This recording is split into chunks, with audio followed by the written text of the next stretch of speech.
사람들은 저마다 원하는 것을 쫓아가며 살아가고 있습니다. 그런데 사람들은요, 자기가 원하는 것을 다 갖지 못하죠. 그렇게 많은 사람들이 원하는 것을 갖지 못하면서 어떤 사람은 슬퍼하고 어떤 사람은 절망에 빠지기도 합니다. 슬픔과 절망은 다른 것이죠.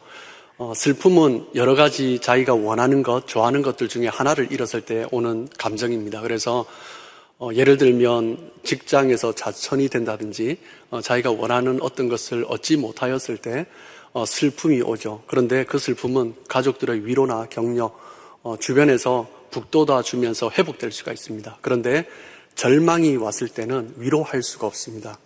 절망은 궁극적인 무언가를 잃었을 때 찾아오는 감정이 바로 절망이기 때문입니다.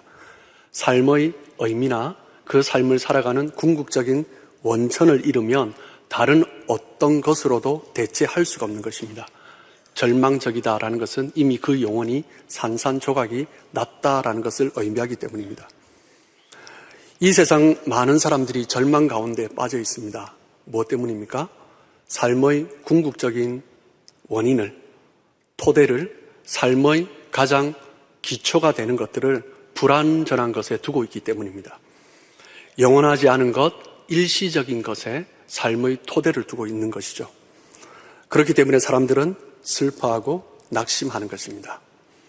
하나님 외에 삶의 기초가 되는 것을 우리는 무엇이라고 합니까? 우상이라고 합니다. 팀 켈러는 하나님보다 더 중요한 것, 하나님보다 더 자리를 차지하고 있는 것, 하나님만이 줄 수 있는 것을 주려고 하는 것이 우상이다라고 말을 합니다. 리처드 포스터는 돈, 섹스, 권력이라는 책에서 이 세 가지가 이 시대를 살아가는 우리의 우상이다라고 말을 하죠. 그리고 최근에 신간이 나온 우리 담임 목사님께서 추천서를 쓰신 존 파이퍼의 돈, 섹스, 그리고 권력이라는 책 가운데서도 이 세 가지 문제를 다루는데 존 파이퍼는 가치의 문제로서 이 부분을 접근을 하고 있습니다. 돈, 섹스, 권력은 하나님 앞에 영광을 돌리기 위해서 하나님께서 우리에게 주신 선물이다라고 말을 합니다. 그런데 하나님께서 우리에게 선물을 주셨는데 그 선물을 가지고 하나님께 영광을 돌리지 아니하고 그 선물 자체에 가치를 두기 시작함으로 말미암아 그 선물이 우상이 되었다라고 말을 합니다. 우상은 무엇입니까? 하나님 외에 삶의 토대가 되는 것이 우상입니다. 하나님보다 더 가치 있게 생각하는 것이 우상입니다. 그것이 심지어 하나님께서 우리에게 주신 선물이라 할지라도 그것을 가지고 하나님께 영광을 돌리기보다 그것에 더 중요한 가치를 둔다면 그것이 우상이 되는 것입니다. 오늘 함께 읽은 창세기 22장의 본문의 말씀은 우리의 삶에 적용하기가 참 쉽지 않은 말씀입니다. 아브라함이 하나님께로부터 100세의 아들을 얻었습니다. 그런데 하나님께서 100세에 얻은 그 아들을, 그 이삭을 번제로 바치라고 말씀을 하십니다. 그런데 참으로 놀라운 것은요, 아브라함은 기꺼이 그 아들을 데리고 그 다음날 이튿날 새벽에 그 아들을 데리고 사흘길이나 되는 곳을 갑니다. 그리고 모리아 산에서 하나님께서 한 산을 지명하여 부르시는데 그 산에 올라가서 그 아들 이삭을 번제로 바치려고 하는 거죠. 그때 하나님께서 그를 막으시고 예배해 놓으신 숫양으로 하여금 번제를 드렸다라는 내용입니다. 우리가 너무나 잘 아는 이야기지만 이 말씀을 진지하게 읽기는 너무나 부담스러운 내용입니다. 특별히 우리에게 부담스러운 부분은 아들을 번제로 드린다라는 거죠. 번제는 어떤 제사입니까? 희생 제물을 태워서 하나님 앞에 그 향기로 드리는 제사입니다. 먼저 제물을 죽이는 거죠. 그리고 그 제물에 피를 뿌립니다. 히브리서 9장 22절에 말씀을 하고 있는 것처럼 모든 물건이 피로서 정결하게 되나니 피 흘림이 없은즉 사함이 없느니라. 피 뿌림으로 말미암아 죄 용서를 받는 것입니다. 번제의 제물로는 숫양, 숫염소, 송아지를 드렸습니다. 그리고 가난한 자들에게는 비둘기가 허용되기도 했습니다. 그 제물을 피를 뿌리고 그 다음에 가죽을 벗깁니다. 가죽을 벗긴 다음에 각을 뜹니다. 즉 사지를 절단을 하는 거죠. 그리고 다리를 다 자르고 몸통을 태워서 하나님 앞에 제사로 드리는 것입니다. 100세에 낳은 아들을, 이삭을 하나님은 번제로 드리라라고 말씀하는 것입니다. 이렇게 끔찍한 제사를 드리라라고 말씀을 하시는 거죠. 그래서 많은 신학자들이 이삭을 이렇게 인신제사로 번제로 드리라라고 하나님께서 요구하셨다는 것 자체가 이해가 되지 않는다라고 말을 합니다. 그래서 어떤 신학자들은 말을 하기를 이 당시에 있었던 이방 신의 풍습이 성경에 잘못 첨가되었다라고 말을 하기도 합니다. 저도 이 부분에 대해서 성도들에게 자주 질문을 받곤 합니다. 하나님께서 이스라엘 백성들에게 이방의 신 몰렉에게 이스라엘 백성들이 그 영향으로 인신제사를 드리기도 했습니다. 그때 하나님께서 그것에 대해서 가증한 것이다 라고 말씀하셨습니다. 그런데 성경에서도 분명히 인신제사를 금하고 있는데 어떻게 하나님께서 이런 요구를 하실 수 있는가? 이런 질문을 자주 받습니다. 여러분, 분명한 것은요, 성경에는 오류가 없습니다. 성경은 1.1획도 어떤 이야기도 오류가 없습니다. 그렇기에 아브라함을 통해서 이 22장을 우리에게 말씀하시는 하나님의 분명한 의도가 있다라는 것입니다. 오늘 본문의 말씀을 통해서 그 하나님의 의도가 무엇인지, 하나님의 뜻이 무엇인지 보다 더 명확하게 발견하고 깨닫는 시간 되시길 주님의 이름으로 축복합니다. 아브라함에게 이삭은 누구입니까? 말씀드렸듯이 100세에 낳은 아들입니다. 하나님의 약속으로 받은 아들입니다. 그런데 그 하나님께서 그 아들을 드리라라고 말씀하죠. 그 아들을 데리고 모리아 산으로 갑니다. 어떻게 아브라함이 그렇게 순종할 수 있을까? 그 모습을 보면 참 대단하다라는 생각밖에 할 수 없습니다. 정말 하나님께서 그를 믿음의 조상이라고 부르신 것처럼 정말 믿음의 아버지의 모습이다, 순종의 사람이다라고 생각합니다.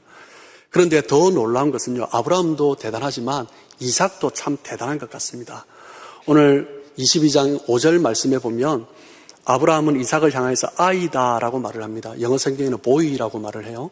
그 당시 히브리 사람들에게 아이다라고 말을 할 때 유아에서부터 20세 중반 군인으로 복무하는 그때까지를 향하여서 사람들은 아이다 이렇게 불렀습니다. 22장은 조금 시간이 지났기 때문에 대부분의 신학자가 동의를 하기를, 어떤 신학자는 나이를 정확하게 해서 25세다 이렇게 말을 하는 사람도 있는데 대부분의 사람들은 청소년 시기부터 20세 중반 사이일 것이다 이렇게 이야기를 합니다. 이삭은 가장 혈기가 강한 시기였습니다.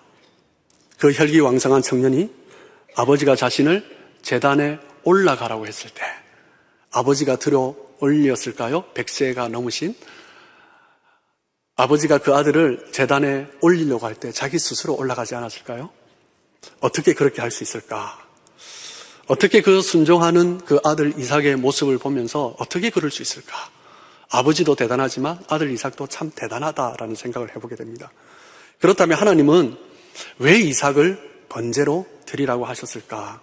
이삭은 너무나 귀한 아들입니다. 100세에 낳은 아들입니다. 그리고 하나님께서 번성케 하시리라 약속을 주시면서 주셨던 아들입니다. 하나님의 약속입니다. 자신의 생명보다 더 귀한 아들이죠. 그런데 이 아들이 창세기 21장에 보면 태어나죠. 태어남으로 말미암아 그 가정에 불화가 생기기 시작합니다. 사라와 하갈 간에 갈등이 생기기 시작합니다. 그로 말미암아 하갈과 이스마엘이 광야로 쫓겨나게 되었습니다. 약속의 아들 이삭이 생겼기 때문에 그 가정에 아픔이 생기기 시작한 것입니다.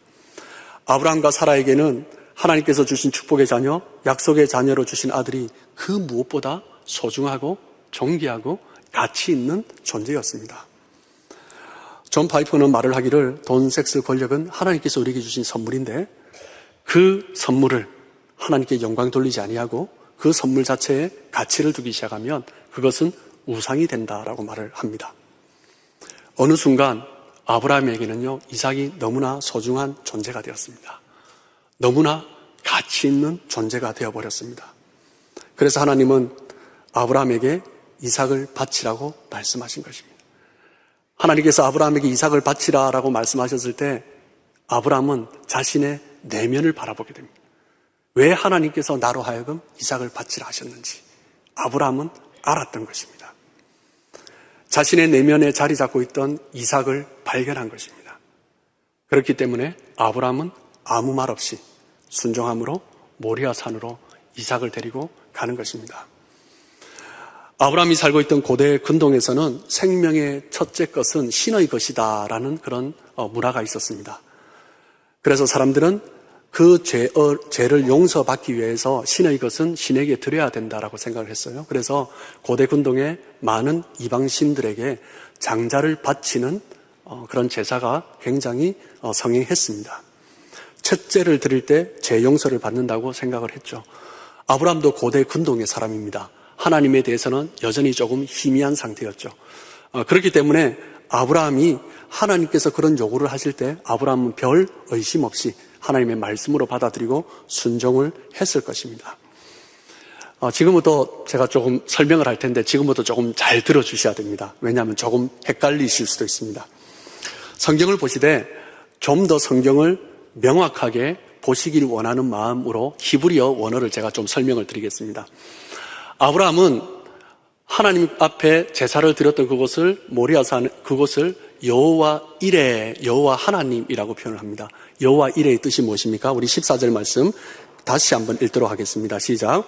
아브라함이 그 땅 이름을 여호와 이레라 하였으므로 오늘날까지 사람들이 이르기를 여호와의 산에서 준비되리라 하더라.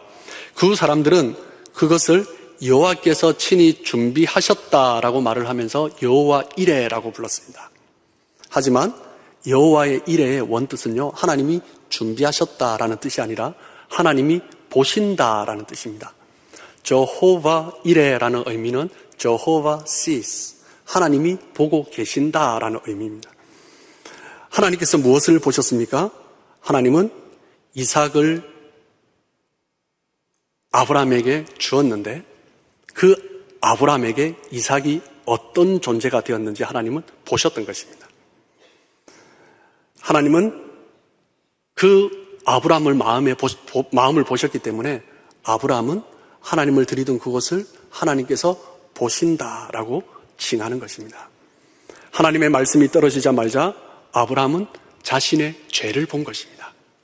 하나님이 자기 자신을 보고 계시고 그리고 자기 내면에 있는 자신의 죄를 본 것입니다. 하나님은 아브라함의 삶을 다 보셨습니다. 아브라함의 내면을 다 보셨습니다. 하나님께서 복의 근원으로 아브라함을 불러주셨는데 아브라함은 어떤 모습으로 살아가고 있습니까? 약속의 아들을 만족하며 그 약속의 아들에게 가치를 두면서 그렇게 살아가고 있습니다. 아들을 통해 큰 민족을 이루는 복을 주셨는데 이삭을 향한 아브라함 마음이 어떠한지, 이삭으로 말미암아 그 집안에 어떤 일들이 일어나고 있는지 하나님은 다 보셨습니다. 하나님은 전지전능하신 분이십니다. 여호와 이레 하나님은 아브라함의 모든 것을 다 보셨습니다. 여호와 이레 하나님은 아브라함의 과거의 죄를 다 보셨습니다. 그리고 그 상태로 살아갈 때 아브라함이 어떤 모습으로 살아갈지 아브라함의 미래를 다 보셨습니다. 그래서 하나님은 아브라함을 인도한 것입니다. 모리아산으로 인도하시면서 이삭을 데리고 번제를 드리라라고 말씀하시는 거죠. 그때 아브라함은 그 하나님의 명령을 거부할 수가 없었습니다. 자신의 죄를 용서받기 위해 그 아들 이삭을 데리고 모리아산으로 올라갑니다. 그때 하나님은 그 아브라함의 회개하는 마음, 순종하는 마음을 보시며 기뻐하시며 친히 예비하신 숫양으로 번제를 드리도록 허락해 주십니다. 하나님께서 예비하신 숫양으로 아브라함은 번제를 하나님 앞에 드립니다. 아브라함은 그곳에서 그때 하나님을 여호와 이레, 보시는 하나님, 하나님은 보신다라고 그렇게 선포하고 있는 것입니다. 여호와 이레의 하나님은 우리에게 가장 필요한 것이 무엇인지 다 보셨습니다. 아브라함에게 지금 무엇이 필요한지 하나님은 보셨습니다. 그렇기 때문에 하나님은 아브라함을 모리아산으로 이끌어 가신 것입니다. 그 삶 가운데 뿌리 내리고 있는 어느 한순간부터 하나님보다 더 가치 있게 생각하고 있는 그것, 하나님은 그것을 보셨습니다. 이삭을 향했던 마음을 아브라함은 이제 다시 하나님께로 드리는 것입니다. 하나님은 다 보셨습니다. 하나님께서 아브라함의 번제를 통해서 받으시고자 했던 것은 아브라함의 마음에서 어느 순간부터 희미해져 가고 있는 하나님에 대한 가장 가치 가치 있게 여기는 그 마음을 다시 하나님께로 돌려드리는 것입니다. 번제보다 중요한 것은 아브라함의 마음이었습니다. 사울왕의 사건에서 우리는 하나님의 마음을 알 수 있습니다. 사무엘상 15장 22절, 23절 말씀 보시면 하나님은 다른 어떤 제사보다, 번제보다 그 목소리를 청종하는 것을 더 기뻐하신다라고 말씀하십니다. 순종이 제사보다 낫고 듣는 것이 숫 양의 기름보다 낫다라고 말씀하십니다. 그것 없이 하나님을 가장 가치 있게 여기고 하나님 앞에 드리는 영광 올려드리는 그 마음 없이 드려지는 제사는 점치는 죄와 같고 완고한 것은 사신 우상에게 절하는 죄와 같다라고 말씀하십니다. 하나님 앞에 번제로 드린다 할지라도 하나님께서 정하신 그 의식을 따라서 제사를 드린다 할지라도 그 마음 가운데 하나님을 향한 가장 소중한 가치를 잃어버리고 제사를 드린다면 그것은 우상 숭배다라고 말씀하시는 것입니다. 그때 하나님께서 사무엘을 통해서 사울 왕에게 말씀하십니다. 왕이 여호와의 말씀을 버렸으므로 여호와께서도 왕을 버려 왕이 되지 못하게 하셨나이다. 사울 왕이 하나님께 제사를 드렸지만 하나님은 사울 왕을 버리십니다. 하나님께 제사를 드렸지만 가장 중요한 가치를 하나님이 아니라 자기의 통치권에 두었기 때문입니다. 아브라함이 이삭을 번제로 드릴 때 하나님은 멈추게 하시고 번제할 숫양을 주시고 그 숫양으로 번제를 드리게 하시고 다시 이삭을 주십니다. 무엇 때문에요? 이제 하나님이 아브라함에게 가장 가치 있는 존재가 되었기 때문입니다. 다시 이삭을 돌려주십니다. 이삭을 향했던 그 가치를 다시 하나님 앞으로 돌려드렸기에 하나님께서는 또 우리에게 선물을 주시는 것입니다. 하나님은 우리의 삶을 보십니다. 우리의 매일의 삶을 보십니다. 하나님은 우리의 모든 필요를 다 아십니다. 하나님께서 우리의 인간을 보실 때 무엇을 먼저 보실까요? 하나님과 함께 거하기를 원하시죠. 우리 인간이 하나님과 가까이 가기를 원하십니다. 그의 백성이 하나님과 함께 교제하기를 원하십니다. 그런데 그 교제를 막고 있는 죄가 있는 거죠. 하나님은 지금도 우리의 죄를 보십니다. 우리 내면 깊숙이 가득한 죄악으로 인해 하나님은 안타까워하십니다. 이 세상을 보시며 죄가 얼마나 관영한지 하나님은 안타까워하십니다. 여호와 이레의 하나님은 지금도 보고 계십니다. 의인은 없나니 하나도 없으네. 하나님은 이 세상을 보시며 의인이 하나도 없다는 것을 보셨습니다. 우리는 스스로 구원할 수 있는 존재가 아니란 것을 하나님은 보십니다. 우리가 어떤 제사를 하나님 앞에 드린들, 우리의 장자를 드린들, 우리의 삶을 드린들, 우리가 가진 천천의 수양으로 하나님 앞에 제사를 드린들, 죄인된 우리는 우리 스스로 구원받을 수가 없습니다. 그래서 하나님은 우리의 죄를 대속할 어린 양을 준비해 놓으신 것입니다. 그 어린 양 바로 그리스도를 준비해 주셨습니다. 하나님은 우리를 위해 그의 아들 예수 그리스도를 번제물로 준비해 주셨습니다. 우리의 죄를 대속하기 위하여서 그 모리아 산에 십자가를 세우시고 그 아들을 번제물로 드리신 것입니다. 모리아 산은 후에 시온산으로 불립니다. 후에 그 시온산의 한 자락에 예루살렘 성전이 세워집니다. 역대하 3장 1절에 보면 솔로몬이 예루살렘 모리아 산에 여호와의 전을 건축하기 시작하니, 여호와의 성전이, 예루살렘 성전이 있는 그 언덕 어디입니까? 모리아 산입니다.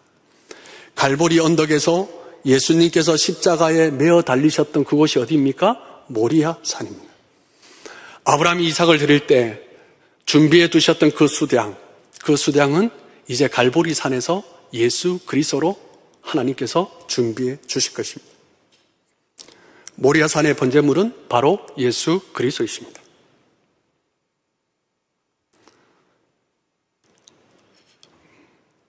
하나님께서 이삭에게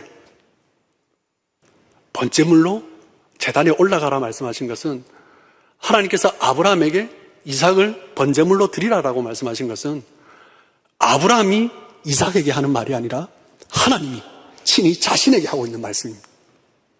내 아들을 번제물로 드리겠다라는 것입니다. 아브라함이 이삭을 향해 칼을 들고 내리치려 했을 때 하나님은 그 찢어지는 가슴을 부여잡으시면서 아브라함으로 하여금 멈추게 하셨습니다. 그리고 그 단위에 이삭이 아니라 자신의 아들 예수 그리스도를 두셨던 것입니다.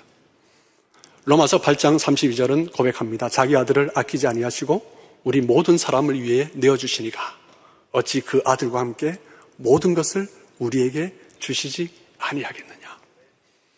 하나님은 자기 자신의 외아들을 아끼지 아니하고 우리를 위해 주셨습니다. 여호와 이레 하나님은 그 방법밖에 없다라는 것을 보셨습니다. 우리의 삶을 보시며 하나님은 외아들을 번제물로 주시기로 작정하셨습니다. 우리를 보시고 우리 스스로는 도무지 그 죄악 가운데서 헤어나올 수 없는 존재라는 것을 보시면서 친히 자신을 향하여서 내 아들을 번제물로 바치라라고 말씀하셨던 것입니다.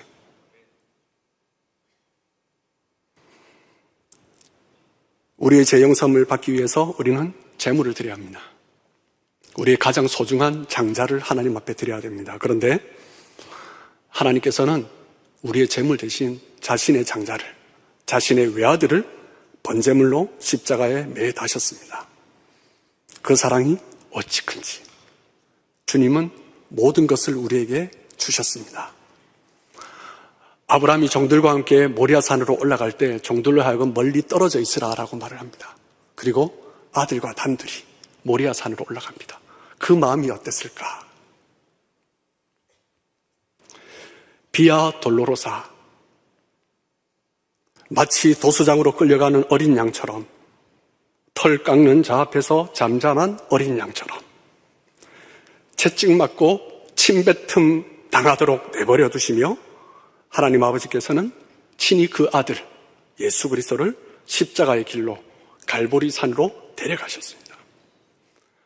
어찌나 그것이 고통스러웠던지 그 아들은 어찌하여 나를 버리셨나이까? 라고 외칩니다. 이삭이 아브라함에게 순종했던 것처럼 예수님은 아버지께 순종하셨습니다. 주여, 아버지의 뜻대로 되기를 원하나이다. 지금 우리에게 하나님께서 말씀하시는 내용은 무엇입니까? 창세기 22장을 통해서 주님께서 우리에게 던져주시는 메시지는 무엇입니까? 인신제사입니까? 아닙니다. 예수 그리스도의 십자가입니다. 우리의 삶을 하나님 앞에 드리라라는 것입니다. 하나님께서 우리를 위해서 모든 것을 주셨는데 그 사랑이 어찌나 큰지 다시 한번 우리의 삶을 하나님께 돌려드리는 것입니다. 하나님보다 더 중요하게 생각하는 것이 있었다면, 하나님보다 내 마음을 차지하고 있는 것이 있었다면, 하나님만이 줄 수 있는 것을 다른 어떤 것에서 얻으려고 하는 그 마음이 있었다면 그 대상은 다 우상입니다. 어느 순간 이삭이 우상이 될 수도 있고 어느 순간 하나님께서 우리에게 주신 선물이 우상이 될 수도 있습니다. 모리아산의 번제물은 하나님의 사랑의 극치입니다. 내가 너를 얼마나 소중히 여기고 있는지 아니? 너도 나를 소중히 여기지 않겠니? 내가 너를 사랑하기에 내 아들 외아들까지 너에게 준 것을 넌 알지 못하니? 하나님께서는 모리아산에서 아브라함에게 말씀하시고 지금 우리에게 말씀하시는 것입니다. 내가 너희를 사랑한 것처럼 너희도 나를 사랑하지 않겠니? 나를 사랑함으로 말미암아 내가 어떤 자인지 복의 근원이 되어주지 않겠니? 다른 사람들에게 그 사랑을 전하지 않겠니? 너도 그 사랑을 누리며 하나님 앞에서 그 기쁨을 누리지 않겠니? 그 약속이 복의 근원의 약속입니다. 아브라함의 삶은 모리아산에서 다시 시작합니다. 우리의 삶도 모리아산에서 다시 시작하는 것입니다. 십자가가 세워졌던 그 모리아산, 예수님께서 번제물로 드려졌던 그 갈보리 산에서 우리의 인생이, 우리의 삶이 다시 시작되는 것입니다. 아브라함이 하나님의 사랑을 깨달으며 다시 복의 근원이 된 것처럼 우리 또한 그 하나님의 사랑을 깨달을 때 복의 근원이 되는 것입니다. 그 하나님의 사랑을 마음껏 전하시고 증가하시고 우리를 통해 하나님이 얼마나 좋으신 분인지, 하나님이 얼마나 사랑이 많으신 분인지 전하시는 복의 근원 되시는 저와 여러분의 삶 되시길 주님의 이름으로 축복합니다.